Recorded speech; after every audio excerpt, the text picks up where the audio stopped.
Blood stained Sergeant Jamal Harris's civilian shirt as he knelt on the pavement, staring down the barrel of Officer Derek Lang's gun, the harsh words still echoing in his mind like distant thunder from a storm he thought he'd left behind. Then, the horizon filled with the thunder of approaching helicopters, their rotors slicing through the air with a promise of intervention that Jamal could scarcely believe was real. His specialized military watch had triggered the alert, a silent beacon cutting through the chaos, and now the storm was breaking wide open, ready to wash away the shadows of injustice that had clung to this moment.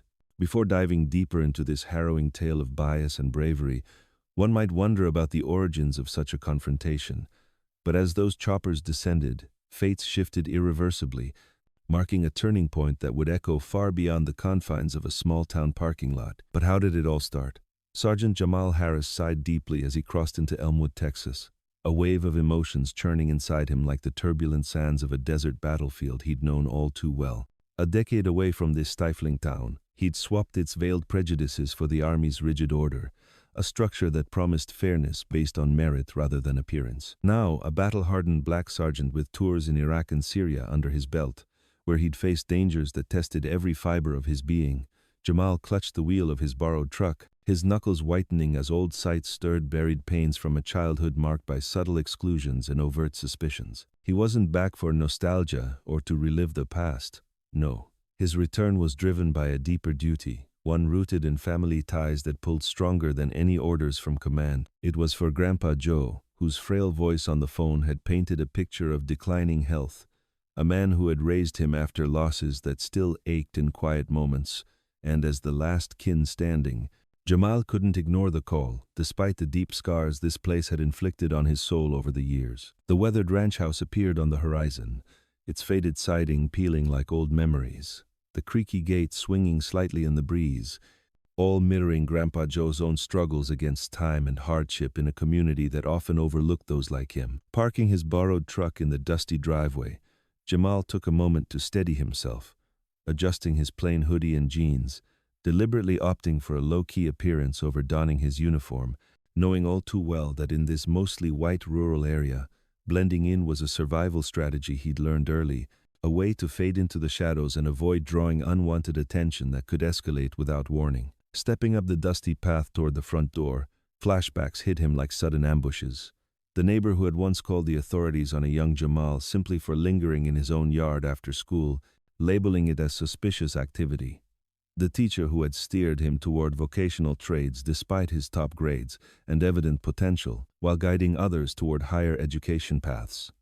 The deputy who had cuffed him at just 15 for supposedly fitting a vague profile while he was merely biking home from a summer job, an incident that left him humiliated and questioning the fairness of the world around him. Those stings, those moments of unfair treatment, had been the catalyst that pushed him into the Army, where he chased a world that valued deeds over dermis, a meritocracy that rewarded hard work and bravery regardless of background. There, in the structured ranks, he'd thrived against the odds, leading reconnaissance squads through hostile zones where every decision could mean life or death, earning a Bronze Star for shielding his comrades under heavy fire in Mosul, an act of courage that saved lives and cemented his reputation as a reliable leader in the face of adversity. His expertise in surveillance technology had further elevated him, landing him on experimental gear tests, including a cutting-edge smartwatch equipped with encrypted distress features, biometric monitoring, and the ability to transmit real-time data to command centers.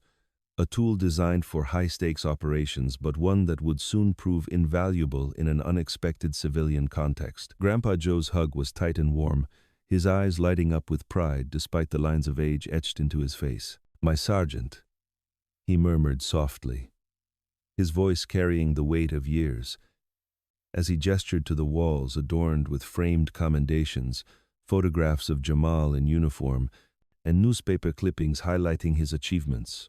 A personal gallery that spoke volumes about the bond they shared and the escape Jamal had found from the town's narrow views. The days that followed passed in a quiet rhythm of care and connection. Jamal fixing fences around the property to make things safer for his grandfather, sorting through medications with careful attention to ensure nothing was missed, and sharing tales from his deployments, stories of camaraderie and challenges that bridged the gap of time apart. On the fifth day, Practical errands arose: a refill of essential prescriptions and a run for household supplies, and Grandpa Joe urged him to use the old pickup truck parked out back, insisting it would save on costs from the rental Jamal had initially brought. Jamal inspected the vehicle thoroughly, noting the rusty bumper that spoke of years of faithful service and the flickering brake light that hinted at minor maintenance needs, mentally scheduling repairs for the following morning to keep everything in order. Driving cautiously along the familiar roads, Jamal's instincts remained sharp, honed from years in conflict zones. As he scanned the surroundings for any potential threats, his eyes instinctively noting patrol cars that passed by, a habit born of necessity in environments where vigilance meant survival. Strapped to his wrist was the prototype watch, a device far beyond standard civilian tech, capable of monitoring biometrics like heart rate and stress levels, and in emergencies, beaming alerts complete with audio, video, and location data to military command, a safeguard for soldiers in classified missions, but one that Jamal carried as part of his ongoing testing role. Unseen by him, Officer Derek Lang had begun tailing the truck from a distance, his suspicions piqued by the minor infraction, and a quick check of the plates revealed it belonged to an elderly black man in the community, information that seemed to fuel Lang's decision to pursue further. Lang observed from his cruiser as Jamal entered the store, already framing the situation in his mind as one warranting closer scrutiny, his approach colored by preconceptions that had guided many of his interactions before. Exiting the store with bags in hand, Jamal immediately noticed the flashing lights blocking the truck, a sight that sent a familiar chill down his spine, one he'd hoped to leave behind in his youth. Lang approached with a stance that exuded authority, his hand resting on his holster in a way that signaled readiness for confrontation rather than routine inquiry, a posture Jamal recognized from training simulations designed to prepare for hostile encounters. Placing the bags down carefully on the hood, Jamal kept his hands visible at all times, his military discipline guiding him through this unwelcome echo of past experiences in the town. "ID and papers," Lang barked abruptly, skipping any form of greeting or explanation, his tone sharp and unyielding. Jamal maintained his composure, drawing on years of handling high-pressure situations. "Afternoon, Officer Lang. May I ask the issue at hand?" Lang snarled about the faulty light, his words laced with an undercurrent of disdain that Jamal had encountered too often in similar stops during his younger days. Moving slowly and announcing his actions to avoid any misunderstanding, Jamal reached for his wallet. "I'm Sergeant Jamal Harris, U.S. Army, here visiting my grandfather. This is his truck."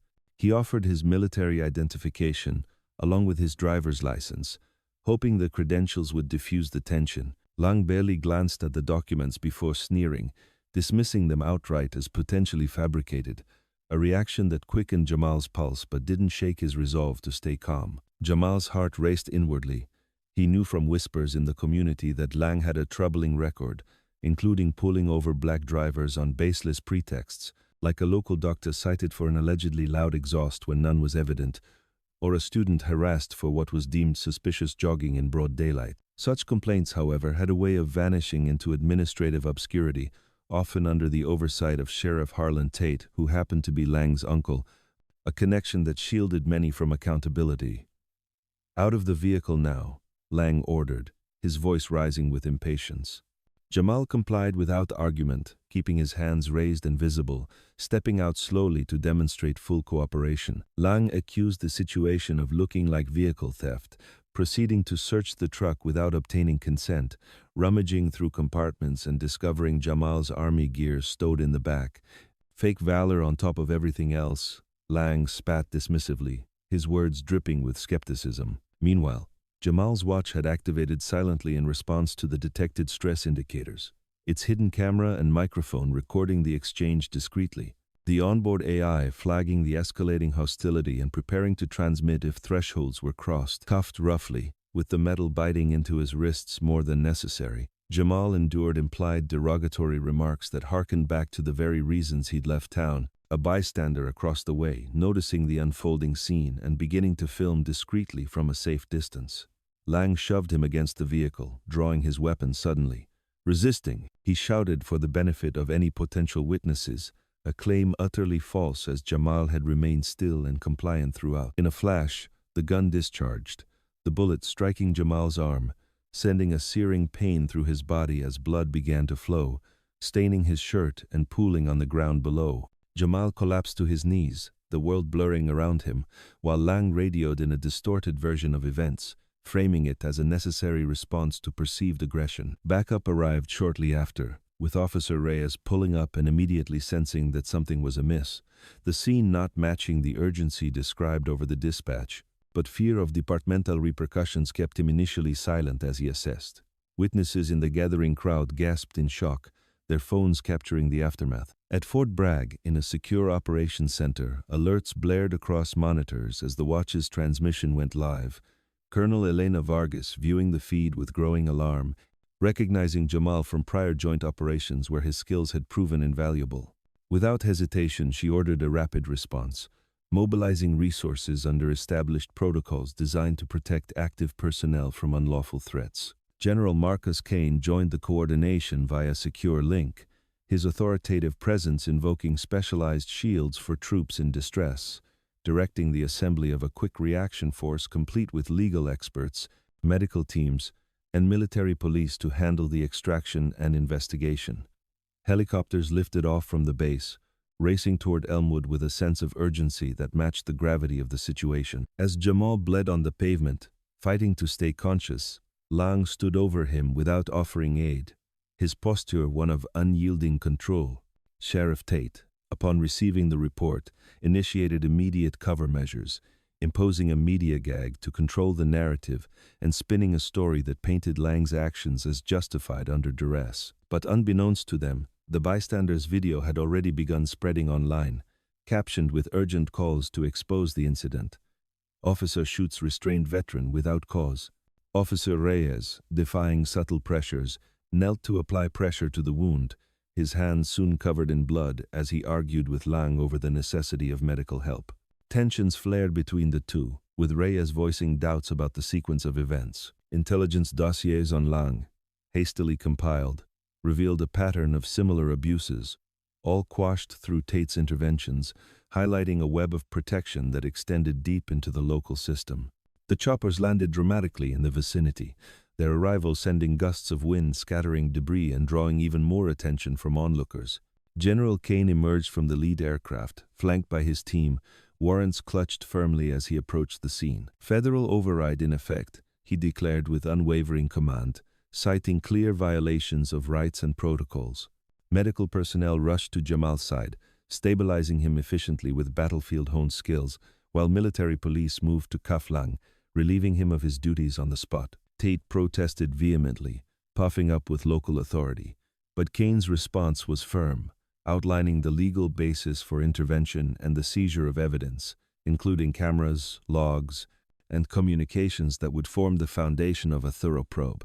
The crowd, now swelling with curious residents, recorded the unprecedented shift in power dynamics, phones held high to capture the moment when federal might stepped in to address long-standing grievances. Jamal was airlifted promptly to a secure facility for treatment, his condition critical but stable thanks to quick action, while Lang was detained and transported under guard, the beginning of an unraveling that promised to unearth deep-seated issues within the department. The probe was set to begin in earnest, with initial findings already pointing to systemic problems that had allowed such encounters to persist unchecked for years. What sparked this intense response? One might reflect on whether it stemmed from clear overreach or if questions lingered, but the outrage was palpable, fueling calls for accountability and change in a community long overdue for reflection.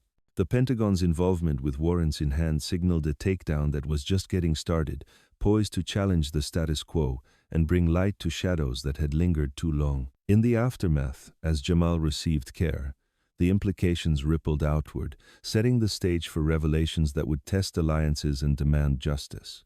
The air was thick with the promise of transformation, a shift born from one man's return home and the unforeseen clash that followed, reminding all involved that no one is above the principles of fairness and respect. As the helicopters faded into the distance, carrying Jamal to safety and Lang to scrutiny, Elmwood stood at a crossroads, where old ways faced the unrelenting force of oversight and the pursuit of equity. This incident, though painful, held the potential to inspire broader dialogues on community relations and the responsibilities of those in uniform, encouraging steps toward building trust where it had been eroded over time. Jamal's journey back had unwittingly become a catalyst, his resilience in the face of adversity a beacon for others who had endured similar trials silently.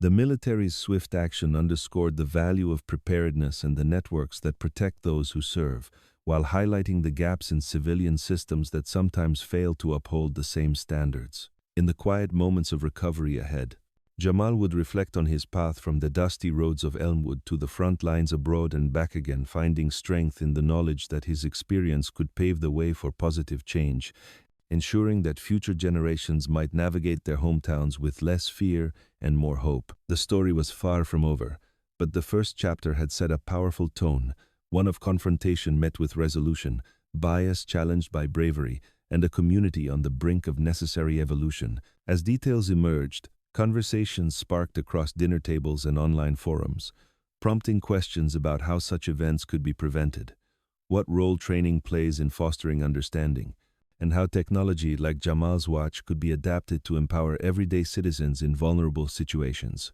The bystander who filmed the event became an unsung hero in the narrative, their courage in capturing the truth a reminder that collective vigilance can amplify individual voices. Officer Reyes's decision to aid Jamal, despite risks, hinted at internal shifts possible within the ranks, where conscience could override conformity. Sheriff Tate's attempts to contain the fallout only accelerated the exposure, as federal teams delved into records that painted a picture of overlooked complaints and favoritism. General Kane's leadership exemplified decisive action, his background in high-stakes operations translating seamlessly to this domestic crisis, ensuring that protocols were followed to the letter. Colonel Vargas, monitoring from base, coordinated seamlessly, her familiarity with Jamal adding a personal stake to the mission's success. Grandpa Joe's worry turned to relief upon hearing of the rescue, his stories of past struggles gaining new relevance as they intertwined with the present. The truck, left behind in the lot, became a symbol of the ordinary errand turned extraordinary ordeal,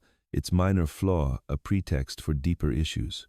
The store parking lot, once mundane, now marked the site of significant turning point, where one stop illuminated broader patterns needing address.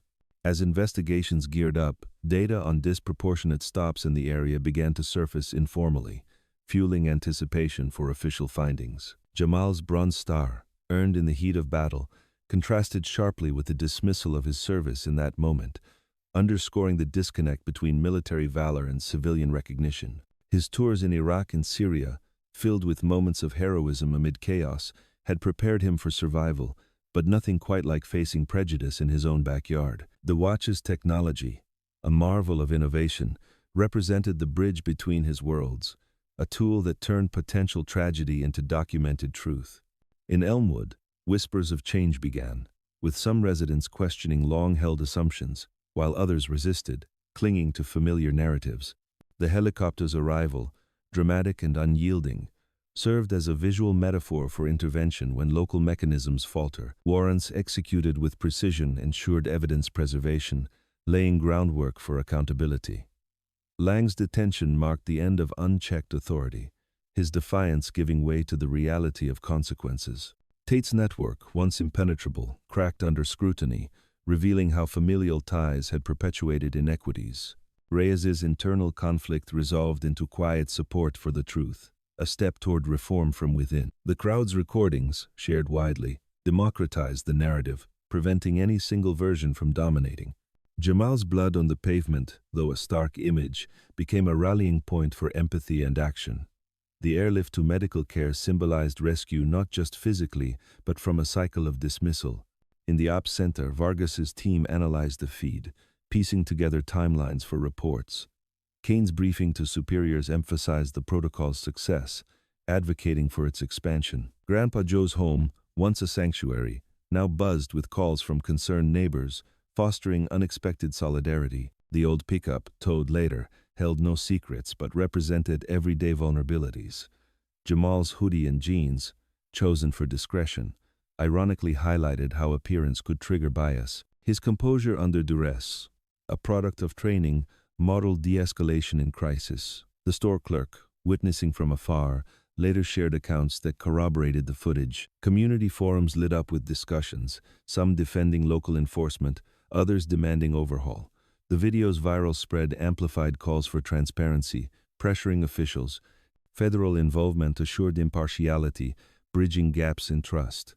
As Jamal stabilized, thoughts turned to advocacy, envisioning ways to prevent recurrences. In the sterile confines of the military medical bay, Sergeant Jamal Harris stirred from the haze of post-surgery recovery, his arm bandaged tightly where the bullet had torn through muscle and grazed bone, a wound that throbbed with every heartbeat but promised full healing under the watchful eyes of specialists who had seen far worse in distant theaters of operation. General Marcus Kane stood by his bedside, delivering the update with the precision of a mission briefing. The projectile had avoided major arteries and nerves, ensuring Jamal could return to duty in time, but the deeper scars of distrust and betrayal would require a different kind of mending, one that Kane assured him the unfolding investigation would help facilitate. Grandpa Joe arrived soon after, escorted by uniformed personnel who treated him with the respect due a family pillar, his eyes welling as he clasped Jamal's good hand, sharing tales of ancestral resilience that wove through decades of quiet endurance, from his father's unjust detention during peaceful demonstrations in the civil rights era to an uncle's encounter with unwarranted force while simply commuting to work, stories that grounded Jamal in a lineage of perseverance amid systemic challenges. Kane, sensing the moment's weight, vowed a relentless pursuit. This isn't just about one encounter. It's about dismantling the patterns that allow them to persist, his words igniting a spark in Jamal, who, even from his hospital bed, began contemplating ways to channel his experience into broader advocacy, perhaps through initiatives that bridged military discipline with community safeguards. Back in Elmwood, the Department of Justice agents descended like a coordinated unit, led by the sharp-eyed agent Lila Chen, who established a command post in a nondescript federal outpost, their first move to mirror the department's servers remotely, capturing data before any hasty erasures could obscure the truth, a precaution that paid off when attempts at deletion were flagged in real time. The unearthed data painted a stark picture. Residents of color were subjected to traffic stops at a rate 9 times higher than others, with force deployed in encounters disproportionately affecting those communities, statistics that Chen's team cross-referenced with complaint logs to reveal an informal target system imposed by Sheriff Harlan Tate, pressuring officers to log a quota of interactions in neighborhoods historically marginalized, a practice masked as proactive measures but functioning as a veil for selective enforcement. Whistleblowers began to surface, starting with Officer Reyes, who arrived at the federal building under cover of night, handing over a drive filled with meticulously documented instances of overlooked reports, from minor procedural lapses to significant oversights in handling citizen grievances, his voice steady as he explained the culture of silence that had kept him quiet until Jamal's case broke the dam. Emboldened, 3 junior officers followed suit, each bringing notebooks and digital records of witness discrepancies, like training sessions that glossed over de-escalation in favor of assertive tactics, or memos discouraging thorough investigations into internal complaints, their collective testimony providing the insider perspective needed to humanize the cold numbers and expose how fear of reprisal had perpetuated the cycle. Tate's connections unraveled thread by thread, not only his familial link to Lang but also shared affiliations with Judge Ellis Ward and District Attorney Nora Hale, including memberships in exclusive local clubs where deals were struck over casual gatherings, communications subpoenaed, revealing a network that had quietly resolved at least 18 cases through back channels, favoring leniency for those within the fold while dismissing valid concerns from outsiders. Ward, sensing the noose tightening, issued a public recusal from related matters, citing potential perceptions of impartiality, a move that came mere hours before agents exited his chambers with sealed boxes of correspondence, hinting at biased rulings that consistently sided with enforcement in disputed hearings. Hale, ever the strategist with eyes on higher office, pivoted seamlessly, contacting Chen to pledge full cooperation, her public statements emphasizing a commitment to transparency and equity, a shift that aligned her with the tide of reform while distancing her from the sinking ship of old alliances. The governor, initially observing from afar, announced the creation of an independent oversight panel tasked with reviewing practices statewide, using Elmwood as a case study to recommend enhancements like standardized reporting and community input mechanisms a development that amplified the local story into a regional conversation. Protests swelled in the town square, drawing not just locals but veterans from surrounding areas who rallied in solidarity with Jamal, their signs calling for unity and fairness. Sharing personal anecdotes of service abroad contrasted with uneven treatment at home. Somehow, details of Jamal's military record found their way to the press acts of valor in Aleppo, where he coordinated evacuations under siege, safeguarding civilians amid chaos, a leak that bolstered public sympathy, portraying him as a figure whose contributions deserved better than roadside dismissal. Chen's interrogations of Lang proceeded in a windowless room, his denials of any preconceived notions crumbling under the weight of recovered messages from his device, casual exchanges laced with disparaging remarks about certain community members, evidence that painted a portrait of entrenched views influencing professional conduct. Former individuals affected by similar stops took the stand in preliminary sessions, a mechanic recounting an unlawful vehicle inspection that yielded nothing but humiliation, a nurse describing repeated questioning during routine evening walks, their voices adding layers to the emerging narrative of selective scrutiny. Kane's team, not content with local confines, expanded the scope to examine linked patterns in neighboring jurisdictions, identifying shared training programs that may have propagated similar approaches, while Jamal, gaining strength daily through therapy sessions that rebuilt his mobility, contributed remotely by reviewing tech logs from his watch, advocating for adaptations that could equip civilians with similar protective tools, perhaps apps that logged interactions securely for later review. Tate's desperation peaked when he was caught overseeing the physical shredding of archival files in a back office, an act interrupted by agents with warrants in hand, adding layers of obstruction to the charges brewing against him. A senator with ties to enforcement advocacy groups lobbied discreetly against the probe, citing concerns over morale, but the Attorney General's office countered with firm support, affirming the federal mandate to address such discrepancies. Attempts at dissuading witnesses backfired spectacularly. One individual, approached with subtle suggestions to reconsider their statements, went public with the encounter, igniting a wave of media coverage that encouraged even more to step forward, sharing accounts of overlooked incidents that had festered in silence. Online, Jamal's story trended across platforms, inspiring petitions for policy shifts and virtual town halls where experts dissected the data, fostering a digital movement that pressured lawmakers.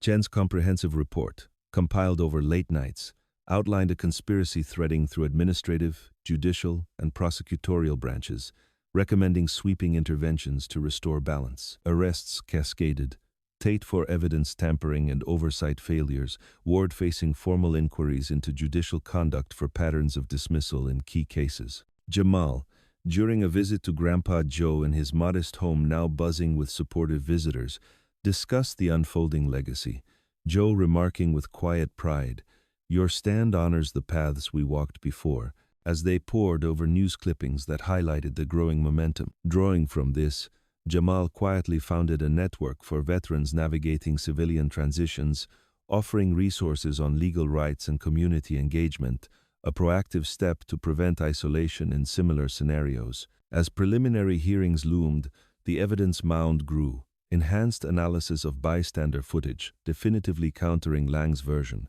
showing no aggressive movements, prompting a plea offer of 18 years for the court charges, and deal Lang rejected outright, clinging to a belief in eventual vindication shaped by years of unchallenged actions. Jamal prepared his testimony with the aid of counselors who addressed the mental toll, sessions that unpacked layers of accumulated stress from both battlefield and home front, rebuilding his confidence for the courtroom. Kane commended him during a secure call. "You're the bridge between worlds," showing how accountability can unite them. Crowds outside the station evolved from chants to organized forums, discussing practical reforms like mandatory recording devices and independent review panels, ideas that gained traction in local councils.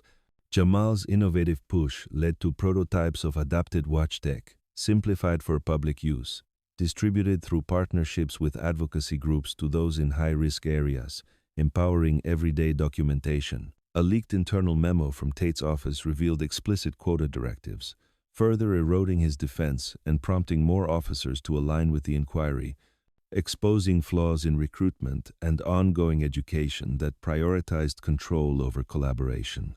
In a surprising turn, Hale filed charges against peripheral accomplices, her political savvy aligning with the pursuit of fairness to bolster her standing. Protests transformed into constructive dialogues, with community leaders facilitating sessions between residents and reform-minded personnel, planting seeds for lasting rapport.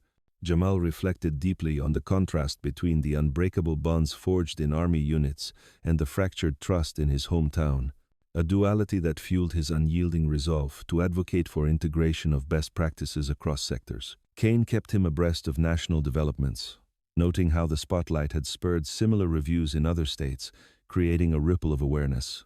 As the trial date approached, Jamal walked the courthouse halls in full uniform, his medals a silent testament to service, meeting Lang's defiant gaze with steady composure, the hunt for truth reaching its zenith amid a community awakening to the possibilities of equitable change. One might ponder ideas for further improvements in such systems, considering how collective input could shape more inclusive approaches, fostering environments where fairness prevails. This phase of unveiling secrets and pursuing clarity intensified the narrative, drawing in voices from all corners to challenge long-standing norms and envision a more balanced future, where investigations like this become catalysts for widespread enhancement rather than isolated reactions. The momentum built steadily, with each revelation peeling back layers of complacency, encouraging proactive measures like enhanced oversight and community partnerships that could prevent future discrepancies. Agent Chen's team, tireless in their analysis, cross-referenced timelines and communications, uncovering how small oversights accumulated into major inequities, informing recommendations that emphasized ongoing training and transparent metrics. Whistleblowers like Reyes found protection under federal safeguards, their courage inspiring a shift in departmental culture toward openness. The governor's panel convened experts from diverse fields, debating models for sustainable reform, incorporating feedback from affected communities to ensure relevance. Jamal's foundation grew rapidly, securing grants to expand its reach, offering workshops on rights awareness and conflict resolution for both service members and civilians. Partnerships with technology firms accelerated the rollout of user-friendly apps, featuring secure logging and alert systems, democratizing access to tools once reserved for specialized operations. In Elmwood, subtle changes emerged, increased patrols paired with outreach events, aiming to rebuild connections eroded over time.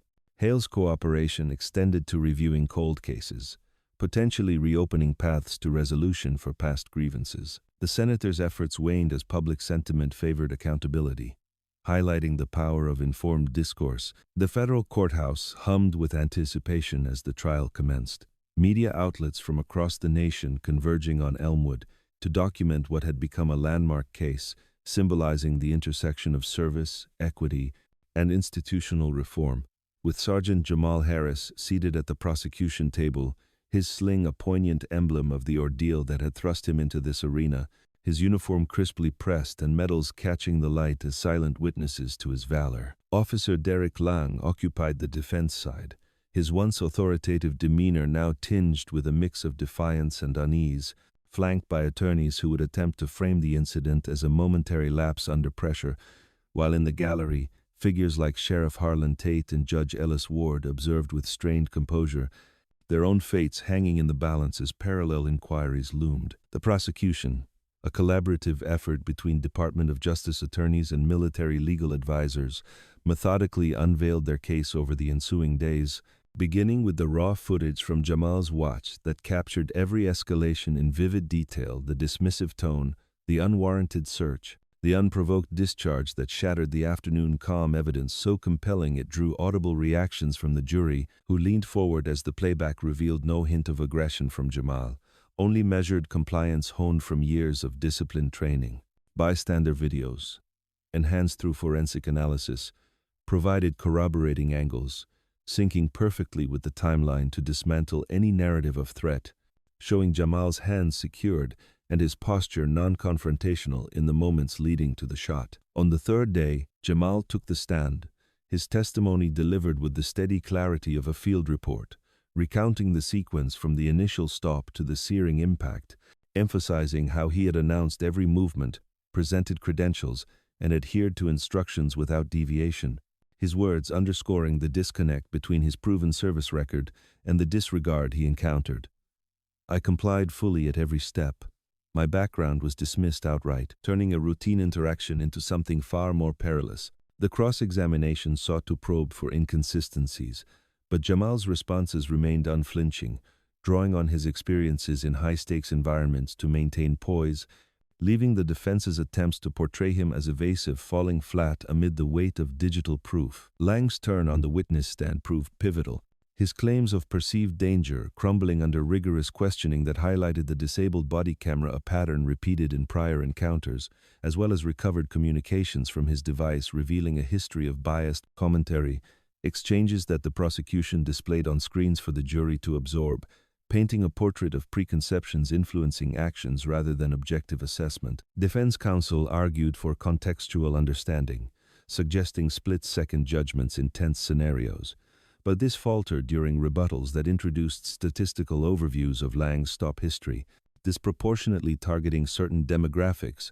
bolstered by testimonies from those previously affected, including a local educator who described a baseless detention during a family outing and a business owner recounting an invasive search without probable cause, their collective voices weaving a tapestry of recurring patterns that extended beyond one individual to indict a broader operational ethos. The jury, after absorbing days of such evidence, retreated for deliberation that spanned mere hours, emerging with a verdict that resonated through the packed room: guilty on counts of unlawful use of force, infringement on protected rights, and submitting misleading reports. Each pronouncement met with a hush that spoke to the moment's gravity, Lang's expression shifting from resistance to a dawning realization as restraints were applied, marking the close of his unchecked tenure. Sentencing followed swiftly, with the presiding judge, imported from an external district for neutrality, addressing Lang directly in measured tones. The badge you carried was a symbol of public trust, one you eroded through repeated actions that prioritized personal biases over duty, necessitating a consequence that reflects the harm inflicted and deters future lapses, imposing a term of 22 years in a secure facility, with no early release eligibility for the majority, a ruling that elicited nods from observers and set a precedent for handling similar matters. The proceedings against Tate unfolded in tandem, his charges encompassing oversight failures, interference with evidence, and collaborative efforts to undermine complaints, culminating in a conviction that levied 15 years, stripping him of his position and pension, while Ward faced disbarment proceedings that scrutinized his docket for systematic leniencies, resulting in his removal from the bench and referral for ethical review, actions that collectively dismantled the protective lattice that had shielded such conduct for years. The ripples extended outward, with state legislators enacting measures to address identified gaps, mandatory audits for disproportionate enforcement, establishment of citizen advisory boards with veto power on certain policies, and curricula emphasizing cultural awareness and conflict resolution in academies, reforms piloted in Elmwood where the overhauled department adopted transparent logging and regular community forums to foster dialogue and rebuild fractured relations. Jamal, upon full recuperation marked by rigorous sessions that restored his range of motion and fortified his resolve, received a well-deserved elevation in rank, assuming leadership of an interagency task force dedicated to harmonizing enforcement practices with principles of fairness, a role General Kane described as tailor-made.